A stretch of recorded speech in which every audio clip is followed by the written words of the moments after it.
Hello, Famous here. So, I just wanted to make a short video about the new Protea augment, the temporal erosion. I do find that this is an amazing build.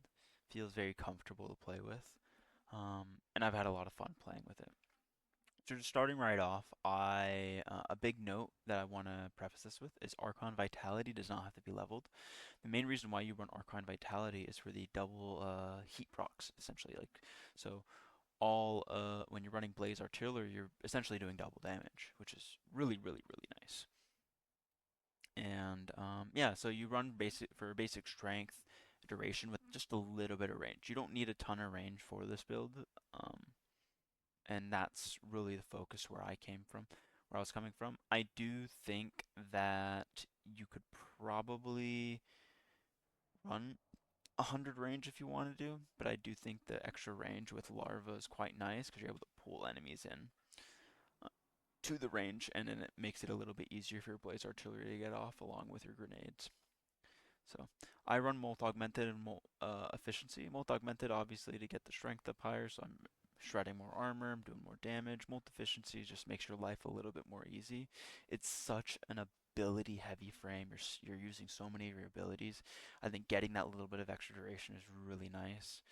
Um, so that's why I was running that. For Archon shards, I was just running three Tau Forge duration shards for that extra duration, just to make it a little bit more playable, nicer to play. Got two casting speed shards because your four without casting speed shards is pretty fucking atrocious. If I go over here, right, and I go here and cast my four, that's pretty slow. And then we go over here and I'll cast my four. Look at this. That's way faster. So that's why I personally run those casting speed shards. For me, for energy supplementation, since this is a pretty energy heavy frame and I did get rid of dispensary, I was running my Diriga. And with duplex bond, you're getting those extra energy drops. Then with synth deconstruct, plus the equilibrium, right? I'm getting energy and health and all that stuff. Mystic bond is just another thing that can help with energy. The rest of it's pretty basic. This is what I was using on my Verglass for priming. Just running a basic gas cold build, mainly because I don't run gas on any of my weapons mainly. There we go. Wrong build on, I'll cut that out. Alright, so going right into here, right? So basically the armor stripping isn't gonna happen until your 4 is active. So then I go 4, alright, look at that. Enemies are armor stripped. I can drop more of these if I want to, more grenade fans. Or what I can do is drop my guns, do this. I could even pull them in together, and then it just absolutely just fucking destroys them. And then see the damage number below the crosshair? That's basically like damage that you accumulate from your abilities while your 4 was active, right? So I go here, I cast all these up, do this, and I can just stop my 4 as well, and then I can just release that damage. So that's why I like pool, because it makes it a little bit easier to like group those enemies together and get more utilization from your abilities, more value. So one thing I think that is pretty important though, right, is it's not really shown here. You'll see it in the gameplay footage, but the energy economy can be kind of rough. So say I'm playing, I got energy, alright, and I'm just spamming, right? I'm just gonna spam my abilities down quite a bit. Let's go ahead and spam these down. Alright, and now I'm out of energy. Let me rewind.